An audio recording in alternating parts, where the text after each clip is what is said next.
नमस्कार।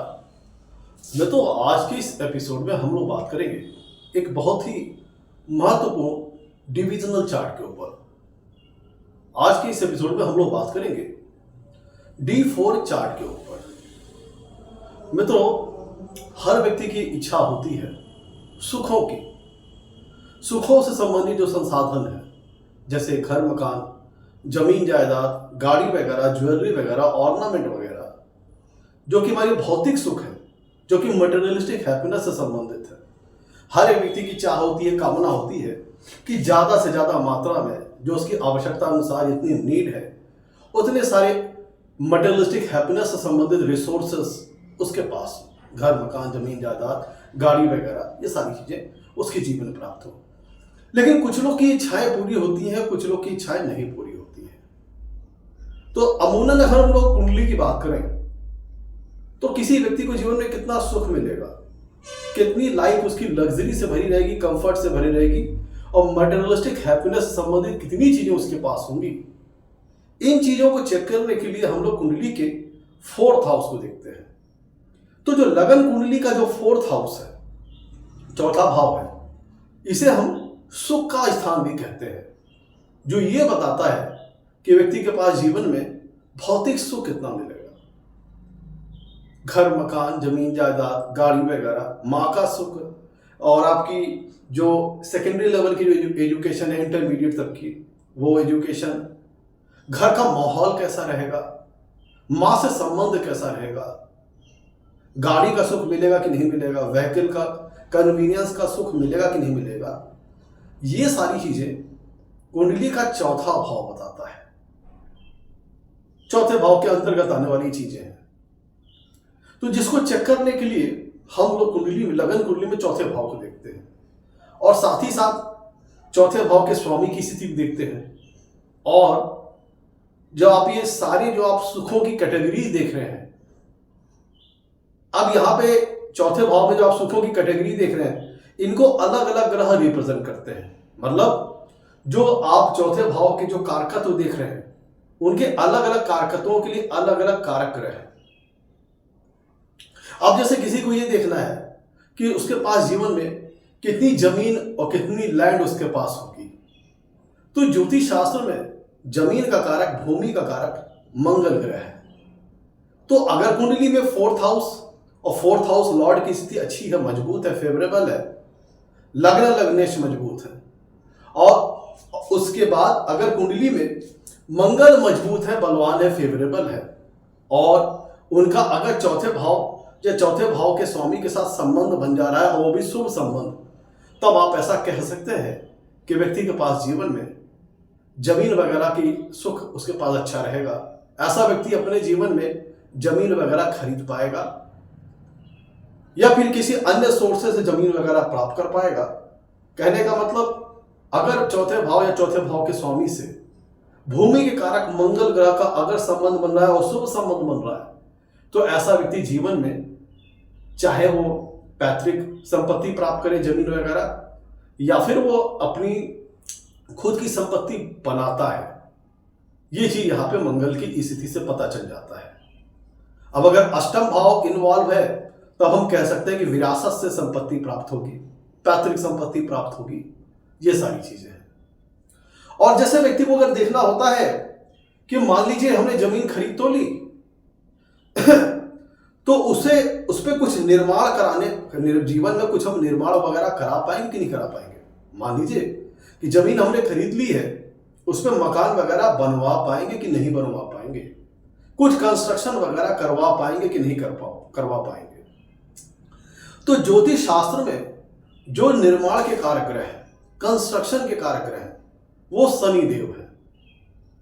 तो अगर कुंडली में, लग्न कुंडली में शनि देव की स्थिति अच्छी है, शुभ है, बलवान है, और उनका अगर चौथे भाव या चौथे भाव के स्वामी के साथ शुभ संबंध बन रहा है, तो ऐसी दशा में कहा जा सकता है कि व्यक्ति जीवन में, अब यहां पे देखिए दो बात हो गई।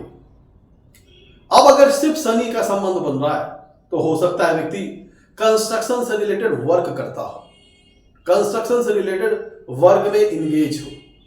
लेकिन कोई व्यक्ति निर्माण तभी कर पाएगा जब उसके पास जमीन हो। तो जमीन होना रिप्रेजेंट किस चीज से होता है? मंगल से। अगर कुंडली में चौथा भाव, चौथे भाव का स्वामी अच्छा है, मंगल की स्थिति अच्छी है, चौथे भाव से चौथे भाव के स्वामी संबंध बन जा रहा है, तब ये कह सकते हैं कि व्यक्ति के पास जमीन होगी।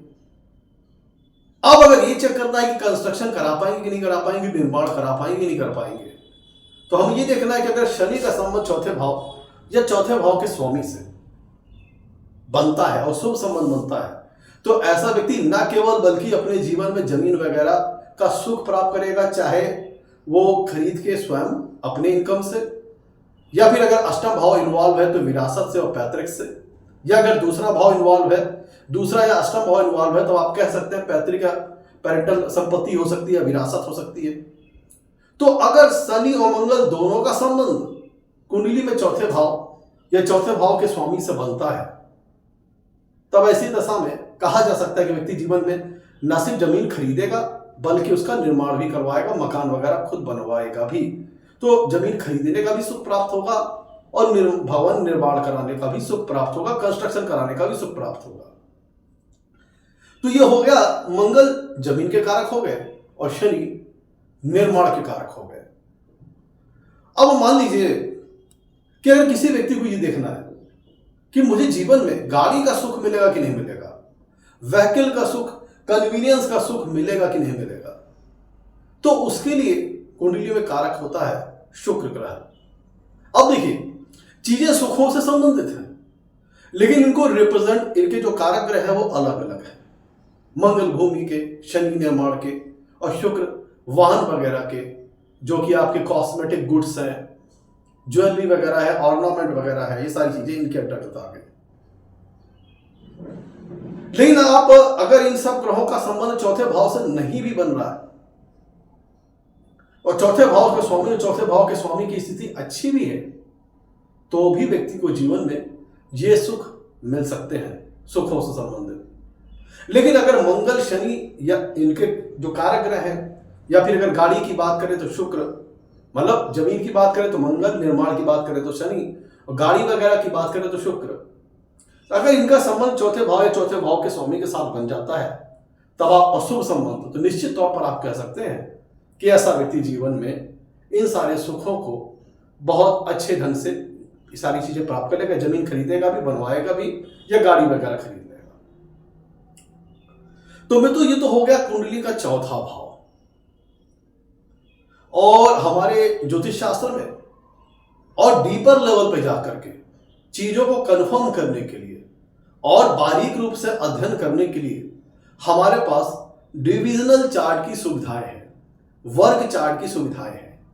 तो जब बात सुखों की होती है, सुखों से संबंधित संसाधनों की होती है, तब फिर हम कुंडली में वर्ग चार्ट की बात करें, तब हम D4 डिविजनल चार्ट का अध्ययन करते हैं,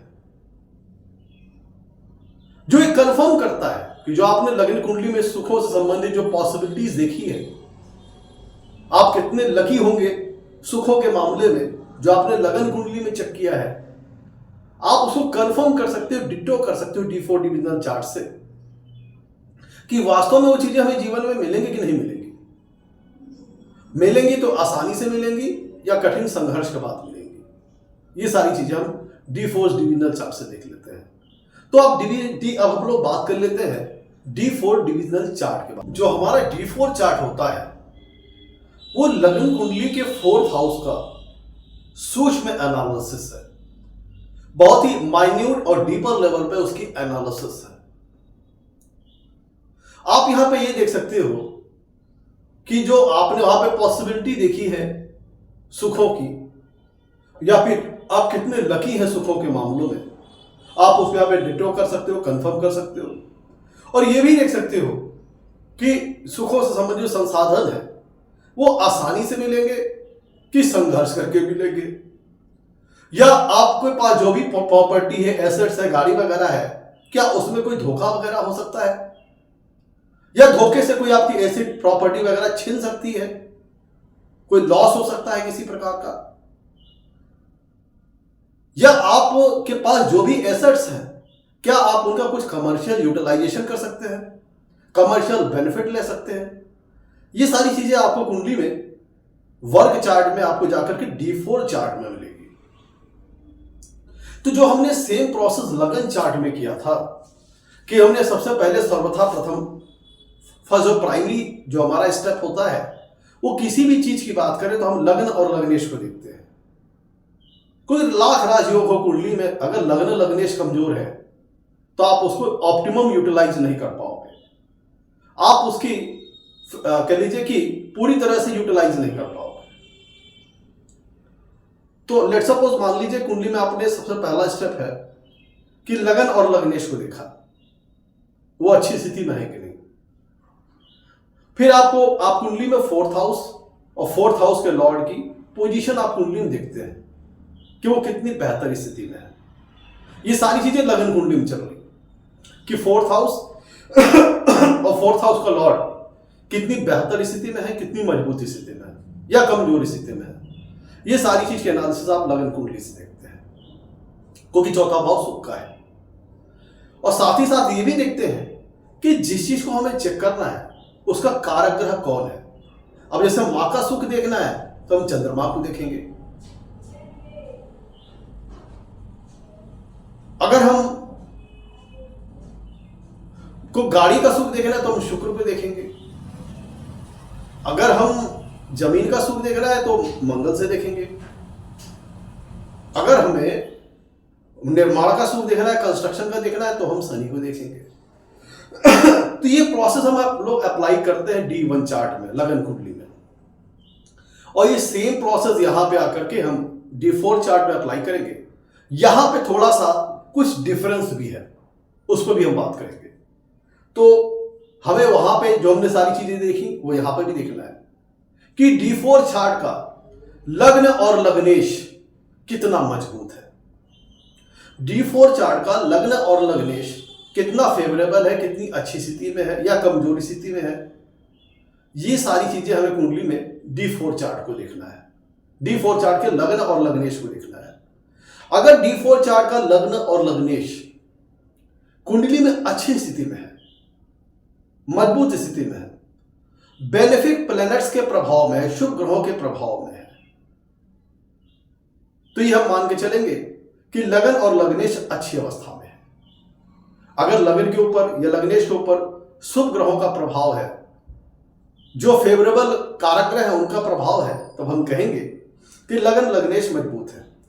और एक बात आपको शायद ही किसी चैनल पे देखने को मिले, मैं एक अलग से आपको एक चीज बताता हूं, एक टेक्निक, वो जान लीजिए कि जब आपको किसी भी कुंडली में किसी चीज की कितनी मात्रा में आप जीवन में उन चीजों को आप मान लो किसी भी चीज को आप चेक करना चाहते हो, धन को, वेल्थ को या नौकरी को या शादी ब्याह को, जिस भी चीज को आप चेक करना चाहते हो, हमेशा और कुंडली की ये सारी चीजें किसी न किसी भाव से रिप्रेजेंट होती हैं। तो जैसे लेट सपोज मान लीजिए कि आपको कुंडली में धन भाव की कैपेसिटी को देखना है, तो हमेशा धन से धन होगा 3रा भाव और धन से लाभ होगा 12वां भाव। तो हमेशा ध्यान में रखिएगा कुंडली में जिस भी भाव की मजबूती को चेक करना है, उससे जो अगला भाव है यह उसका धन भाव होगा, और उससे जो 11वां भाव है वो उसका लाभ भाव होगा, और उस भाव से जो 9वां भाव है वो उस भाव का भाग्य भाव होगा। तो जिस भी भाव की स्थिति को चेक करना है, जिसकी मजबूती को चेक करना है, उससे अगर अगले भाव का स्वामी और अगला भाव अच्छी स्थिति में है, मजबूत स्थिति में है, तो चूंकि जिस भाव को चेक करना है उससे अगला भाव उसका धन स्थान है, उसकी बढ़त या घटत को दिखाता है, तो वो अगर अच्छी स्थिति में है तो ये डिट्टो हो जाएगा कि जिस भी भाव को हम चेक कर रहे हैं, जिन चीजों के लिए जिस भाव को हम चेक कर रहे हैं, उनसे संबंधित जो कारकत्व है, उनसे संबंधित सिग्निफिकेंस है, उनसे संबंधित चीजों का सुख हमारे जीवन में बढ़ेगा। और जिस भाव को हम चेक कर रहे हैं उससे जो 11वां भाव है वो उसका लाभ स्थान है। तो अगर हम जैसे D4 चार्ट की बात करें तो D4 चार्ट के सर्वप्रथम हमें लग्न लग्नेश को देखना है। उसके बाद तो D4 चार्ट का जो धन स्थान है, D4 चार्ट का जो दूसरा भाव है और दूसरे भाव के स्वामी की स्थिति को हमें कुंडली में देखना है, और प्लस D4 चार्ट के जो 11वां भाव है उसके और उसके स्वामी की स्थिति हमें कुंडली में देखना है, और D4 चार्ट के 9th हाउस और 9th हाउस के स्वामी की स्थिति हमें कुंडली में देखना है। और सबसे प्रमुख है, अगर हम D4 चार्ट की बात कर रहे हैं तो D4 चार्ट के लग्न का जो दूसरा भाव है और दूसरे भाव के स्वामी की स्थिति, D4 चार्ट का जो 11वां भाव है और 11वें भाव की जो स्वामी की स्थिति है, अगर वो कुंडली में मजबूत है, अच्छी है, तो इस बात को डिट्टो कर देगी, कंफर्म कर देगी कि D4 चार्ट का लग्न लग्नेश मजबूत है। और अगर लग्न लग्नेश भी साथ में मजबूत हुआ तो इस बात का सर्टिफिकेशन हो जाएगा, कंफर्मेशन हो जाएगा कि जीवन में सुख आपको भरपूर मात्रा में मिलेंगे। क्योंकि हम D4 चार्ट किस लिए देख रहे हैं? सुखों के लिए देख रहे हैं, तो और सुखों से संबंधित मटेरियल्स के लिए देख रहे हैं।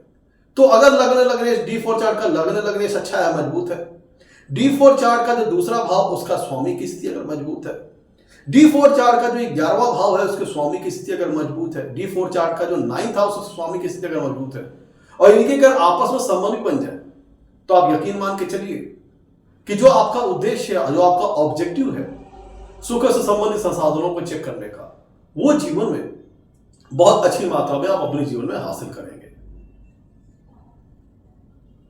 ये हो गया हमारा प्राइमरी सेकेंड फर्स्ट स्टेप। अगर D4 चार्ट का लग्न लग्नेश मजबूत है,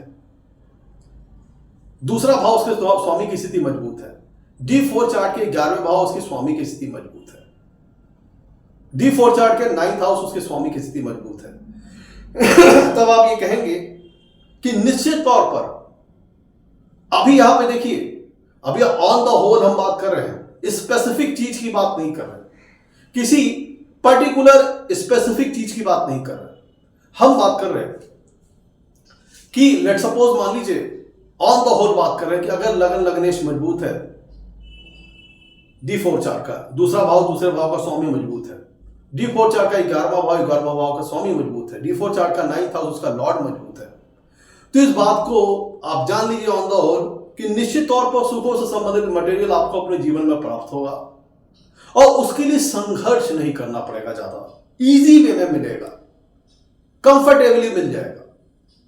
लेकिन अगर लगन लग्नेश पीड़ित है D4 चार्ट का, और D4 चार्ट का दूसरा भाव या उसका स्वामी पीड़ित है, D4 चार्ट का 11वां भाव उसका स्वामी पीड़ित है, D4 चार्ट का 9th हाउस उसका स्वामी पीड़ित है, तब आप जान लीजिए कि फिर ये होगा, या तो आप सुखों से मटेरियल से, सुखों के जो मटेरियल है उनसे आप वंचित रहेंगे जीवन में, या तो उनको पाने के लिए आपको जीवन बड़ी कठिनाइयों का सामना करना पड़ेगा, तो भी जाकर के आप वो सुख जो आपको संतुष्टि प्रदान करे, वो आप अपने जीवन में उस स्तर का सुखों से संबंधित संसाधन नहीं हासिल कर पाओगे।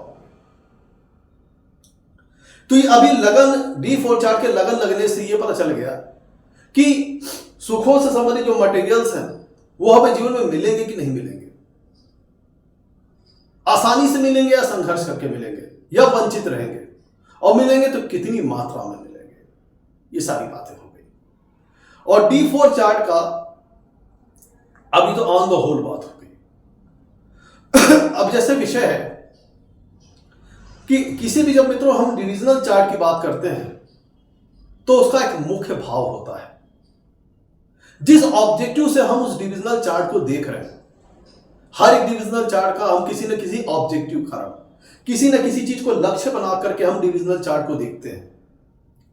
तो हर डिविजनल चार्ट का एक मुख्य भाव होता है जिस पर्पज से हम उस डिविजनल चार्ट को देख रहे हैं। तो अगर चूंकि हम D4 चार्ट हमारा लगन कुंडली के 4th हाउस का कंप्लीट एनालिसिस है, तो निश्चित तौर पर D4 हाउस का जो चार्ट है उसका 4th हाउस D4 चार्ट का मुख्य हाउस है। लगन लगने से ये पता चल गया कितनी मात्रा में सुख मिलेगा, कम मिलेगा, ज्यादा मिलेगा, आसानी से मिलेगा, कठिन मिलेगा, या वंचित रहना पड़ेगा। लेकिन अब जब हम उसका डीपर लेवल पे जाके एनालिसिस करनी हो तो हम D4 चार्ट के 4th हाउस को देखते हैं, जिस प्रकार से लगन कुंडली के 4th हाउस लॉर्ड को देखते हैं। सेम उसी प्रकार से D4 चार्ट के फोर्थ हाउस और फोर्थ हाउस लॉर्ड की पोजीशन को हम कुंडली में देखेंगे D4 चार्ट में।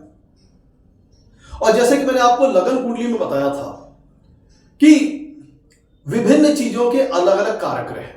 D4 चार्ट में अगर जमीन का सुख देखना है तो D4 चार्ट के हम फोर्थ हाउस की एनालिसिस करेंगे, फोर्थ हाउस लॉर्ड की एनालिसिस करेंगे, लेकिन एक अलग तरीके से करेंगे।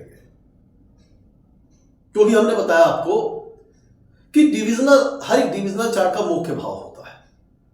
तो D4 डिविजनल चार्ट का मुख्य भाव कुंडली का चौथा, D4 चार्ट का चौथा भाव है। तो हम इसको D4 चार्ट को जो कुंडली है उसमें फोर्थ हाउस लॉर्ड की पोजीशन को एज इट इज नहीं चेक करेंगे। हाँ, यहां पे ये बात ये देख सकते हैं कि अगर D4 चार्ट में कुंडली का D4 चार्ट का जो फोर्थ हाउस है उससे अगर हमें जमीन का सुख देखना है तो अगर मंगल का संबंध, शुभ संबंध D4 चार्ट के चौथे हाउस से बन जाए तब आप एश्योर हो सकते हो कि जीवन में आपको जमीन वगैरह खरीदने का सुख या पैतृक संपत्ति मिलने का सुख प्राप्त हो सकता है। अगर लगन कुंडली आपको ये एश्योरेंस दे रही है कि आप अपने जीवन में जमीन का सुख प्राप्त करोगे, और साथ ही साथ जो D4 चार्ट का जो फोर्थ हाउस है और फोर्थ हाउस लॉर्ड है अच्छी स्थिति में है, लेकिन उसको भी किस तरह से देखेंगे भी हम आपको बताते हैं। यहां पे ये जान लीजिए कि अगर D4 चार्ट के फोर्थ हाउस से अगर मंगल का संबंध बन जाता है तब आप कह सकते हो कि शुभ संबंध, तो निश्चित तौर पर आपको जीवन में जमीन का सुख मिलेगा। और अगर अष्टम भाव इन्वॉल्व है तो पेरेंटल प्रॉपर्टी, दूसरा भाव इन्वॉल्व है तो पैतृक संपत्ति वगैरह सारी चीजें हो सकती हैं, विरासत से मिलने वाली संपत्ति सारी चीजें हो सकती हैं। अब अगर हमें ये देखना है कि जमीन हम ले चुके उस पर निर्माण करा पाएंगे कि नहीं करा पाएंगे, कंस्ट्रक्शन वगैरह करवा पाएंगे नहीं करवा पाएंगे, तो निर्माण के कारक हो गए शनि ग्रह।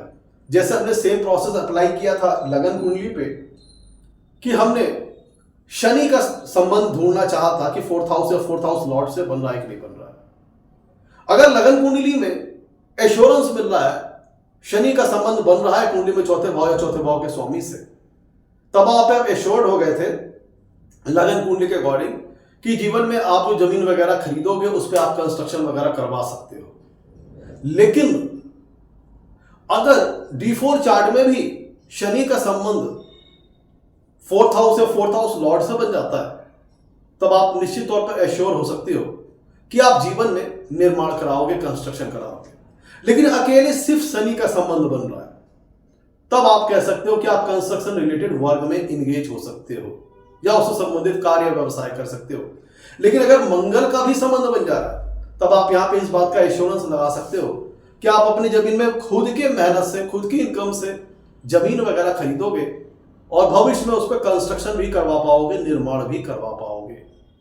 तो अगर मंगल शनि दोनों का संबंध फोर्थ हाउस या फोर्थ हाउस लॉर्ड से बन जा रहा है या D4 चार्ट के लगन से शनि और मंगल का संबंध बन जा रहा है तब आप एश्योर हो सकते हो कि जमीन का सुख और कंस्ट्रक्शन का सुख हमें जीवन में मिलेगा। हम जमीन भी खरीदेंगे और उस पर हम निर्माण भी करवा पाएंगे, या आप एश्योर हो सकते हो इन बातों से। तो लगन चार्ट आपको एश्योर कर रहा था कि आप जीवन में जमीन वगैरह खरीदोगे, उसमें निर्माण भी करवा पाओगे, और वो सेम चीज अगर आपको D4 चार्ट में मिल गई तब आप एश्योर हो सकते हो कि हम जीवन में जमीन वगैरह खरीदेंगे भी, उसमें निर्माण वगैरह भी कराएंगे। सेम चीज अगर गाड़ी का सुख देखना है तो गाड़ी के सुख के कारक हो गए शुक्र ग्रह। जैसे हमने लगन कुंडली में शुक्र ग्रह की स्थिति देखी थी, फोर्थ हाउस से फोर्थ हाउस लॉर्ड से शुक्र ग्रह के संबंध को देखा था, वही सेम प्रोसेस यहां भी अप्लाई करेंगे। लेकिन उस किस तरीके से अप्लाई करेंगे वो प्रोसेस दूसरा है। अगर आपको अगर D4 चार्ट में प्रथम दृष्टया फोर्थ हाउस या फोर्थ हाउस लॉर्ड से शुक्र का शुभ संबंध मिल जा रहा है तब आप कह सकते हो गाड़ी का सुख, व्हीकल और कन्वीनियंस का सुख आपको जीवन में अच्छा प्राप्त होगा। आप प्रथम दृष्टया प्राइमरी लेवल पर आप ऐसा कह सकते हो। और अगर मां का सुख चेक करना है तो चंद्रमा, और सुखों के मामले में आप कितने भाग्यशाली हो इसको हम किसी अन्य एपिसोड में बताएंगे। अब हमने जैसे कि बताया आपको D4 चार्ट का जो फोर्थ हाउस है उसको किस तरह से एनालाइज करते हैं, क्योंकि D4 चार्ट का जो फोर्थ हाउस है वो D4 चार्ट का मुख्य भाव है। तो हम D4 चार्ट के 4th हाउस को लगन मान करके D4 चार्ट की पूरी कुंडली को फिर से बना लेंगे। तत्पश्चात जो D4 चार्ट का 4th हाउस है वो D4 चार्ट का लगन बन जाएगा। अब यहां पे अब जो कुंडली बन के आएगी इसकी कंप्लीट एनालिसिस हम करेंगे एक उदाहरण के माध्यम में। तो जैसा कि आप देख रहे हैं कि आपके स्क्रीन पर एक एग्जाम्पल चार्ट, एक उदाहरण के तौर पर एक चार्ट आ रहा है। यहां पे आपको कुंडली दिखाई देगी, लगन चार्ट दिखाई देगा, D4 चार्ट दिखाई देगा और D4 चार्ट का जो लगन है, लग्नेश है, उसकी एनालिसिस का प्रोसेस मैंने बता दिया। और D4 चार्ट का जो 4th हाउस है वो D4 चार्ट का मुख्य हाउस है, मुख्य भाव है। तो उसकी एनालिसिस कैसे करनी है उसका प्रोसेस मैं आपको बता देता हूं। देखिए मित्रों, ये एक लगन चार्ट है। पहले लगन चार्ट को देख लें तो ये वृश्चिक लग्न का लगन चार्ट है जिसमें 4थे भाव में, चूंकि सुखों की बात कर रहे हैं तो 4th हाउस को देखेंगे। 4th हाउस के लॉर्ड है शनि जो कि लगन में स्थित है और 7वें भाव में मंगल स्थित है और शनि मंगल का आपस में संबंध स्थापित हो रहा है। तो आप कह सकते हो कि निश्चित तौर पर ऐसा व्यक्ति जीवन में, चूंकि शनि केंद्र में भी है और मंगल से संबंध भी बन रहा है, तो ऐसा व्यक्ति जीवन में जमीन वगैरह खरीद भी सकता है, मकान वगैरह बनवा भी सकता है। और अगर आप यहां ध्यान दीजिए, इसका जो चलित कुंडली है उसको हमने यहाँ पे नहीं बनाया है, उसको हम फर्दर डिटेल में डिस्कस करेंगे। उसका मैं आपको यहाँ पे डिटेल में आपको मेंशन कर दे रहा हूँ, आदमी की पैदाइश का, टाइम का, वो सारी चीज़ों का आप खुद ब खुद चलित चार्ट में देख लीजिएगा कौन से ग्रह स्थान परिवर्तन किए हैं। इसके बाद इसके आप D4 को चार्ट को देखिए। तो D4 के चार्ट को जब आप देखेंगे तो ये भी ध्यान दीजिएगा वृश्चिक लग्न का ही चार्ट बनता है। जो इनका D4 चार्ट बना जिसके स्वामी वो मंगल, वो जाकर के कुंडली के 4थे भाव में है, D4 चार्ट के 4थे भाव में है। और लगन के ऊपर, D4 चार्ट के लगन के ऊपर गुरु और शनि की दृष्टि आ रही है। तो एक शुभ ग्रह की दृष्टि आ रही है, पापा ग्रह की दृष्टि आ रही है। और खुद D4 चार्ट का जो लग्नेश है वो 4थे भाव में जाकर के स्थित है। और यहां पे ध्यान दीजिएगा कि D4 चार्ट के 7th हाउस में शनिदेव विद्यमान है और इनकी 10वीं पूर्ण दृष्टि D4 चार्ट के 4th हाउस पर आ रही है। ध्यान दीजिएगा, D4 चार्ट के 7th हाउस में शनिदेव विराजमान है, इनकी जो 10वीं पूर्ण दृष्टि है वो D4 चार्ट के 4th हाउस पर आ रही है। तो इनकी D4 चार्ट में 4th हाउस से मंगल का भी संबंध बन गया, शनि का भी संबंध बन गया। और लगन चार्ट में भी जो लगन चार्ट जो था उसमें 4th हाउस लॉर्ड शनि थे जिनसे मंगल का संबंध बन जा रहा था। तो जिसके फलस्वरूप आप यहां पे कह सकते हो कि ऐसा व्यक्ति जीवन में सुखों से संबंधित मटेरियल्स, घर, मकान, जमीन, जायदाद वगैरह लिखा पाएगा भी और उनका निर्माण कराने का भी सुख प्राप्त करेगा। यहां पे एक बात ध्यान दीजिएगा, ये तो हम लोगों ने D4 चार्ट के लगन लेवल पर सारी चीजें देख ली, लेकिन चूंकि D4 चार्ट का जो मुख्य भाव है वो कुंडली का D4 चार्ट का 4था भाव है तो D4 चार्ट के 4थे भाव को हम लगन मान करके, देखिए जो तीसरा चार्ट आपके सामने बना हुआ है, देखिए D4 चार्ट के 4थे भाव में कुंभ राशि आ रही है। तो D4 चार्ट का जो 4था भाव है इसको लगन मान करके हमने फिर से कुंडली बना ली और जो ग्रह D4 चार्ट की जिस राशि में थे ला करके हमने उसे इस चार्ट में रख दिए। अब यहां पे हम देखते हैं कि लगन और लग्नेश की क्या स्थिति है। अब यहां पे ये जो एनालिसिस होगी ये D4 चार्ट के 4th हाउस, जो कि D4 चार्ट का मुख्य हाउस है, उसकी कंप्लीट एनालिसिस होगी। अब देखिए D4 चार्ट का जो 4th हाउस है, अब हमने इसको लगन मान करके पूरी कुंडली बना ली। कैसे बनी वो आपके सामने है।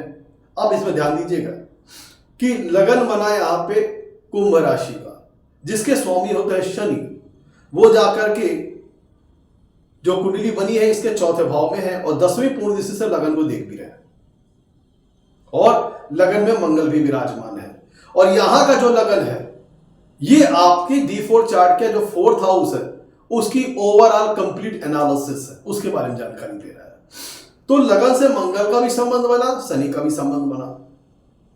और यहां पे हमें यह देखना है कि देखिए D4 चार्ट का जो दूसरा भाव है उसके स्वामी होते हैं, देखिए D4 चार्ट के जो मैंने आपको जो लगन ये कुंडली बन के आई है, इसके दूसरे भाव में देखिए मीन राशि आ रही है, जिसके स्वामी होते हैं गुरुदेव बृहस्पति, वह चौथे भाव में विराजमान है।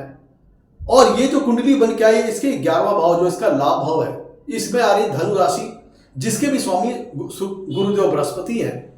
तो धन के भी स्वामी और लाभ के स्वामी, दोनों के स्वामी गुरुदेव बृहस्पति हैं, जो कि चौथे भाव में है। तो दोनों मजबूत है। और इस कुंडली का जो नवम भाव है, भाग्य भाव है, उसके स्वामी है शुक्र, जो कि तीसरे भाव में बैठ करके नवम भाव को देख रहे हैं। तो ये सारी कंडीशंस फेवरेबल हो गई, तो हम ऐसा कहा जा सकता है कि ऐसा व्यक्ति जीवन में सुखों से संबंधित मटेरियल्स, घर मकान जमीन जायदाद का सुख न कि खरीदेगा, बल्कि बनाने का, कंस्ट्रक्शन का भी सुख प्राप्त करेगा, क्योंकि शनि निर्माण के कारक है, मंगल भूमि कारक है।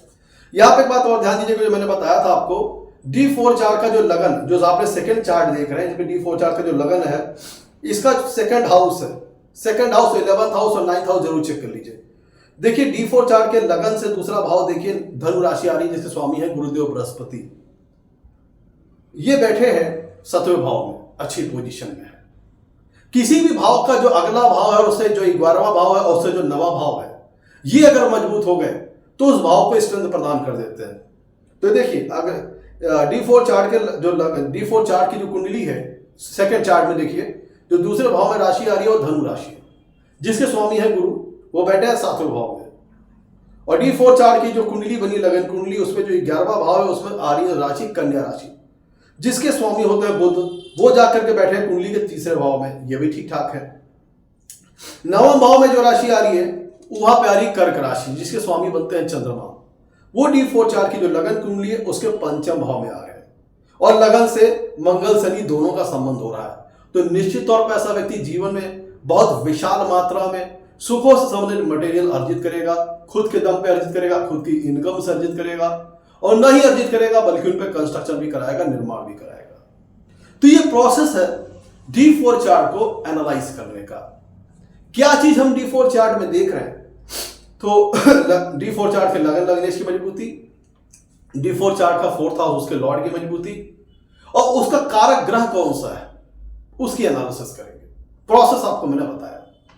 कंफ्यूजन होगी तो इस पे कमेंट्स कीजिएगा, मैं आपको आंसर दूंगा। तो और D4 चार्ट अन्य भी चीजों के लिए देखा जाता है। क्या आप एसेट के संबंध में धोखा खाओगे? क्या एसेट में कोई विवाद होगा? क्या एसेट धोखे से छीन जाएगी? बहुत सारे विषय हैं। आज हम सिर्फ इतना ही कंसीडर करेंगे। उम्मीद करता हूं आपको एपिसोड पसंद आया होगा। एपिसोड पसंद आया होगा तो लाइक कीजिएगा, चैनल को सब्सक्राइब कीजिएगा। आज के लिए इतना ही। नमस्कार, धन्यवाद।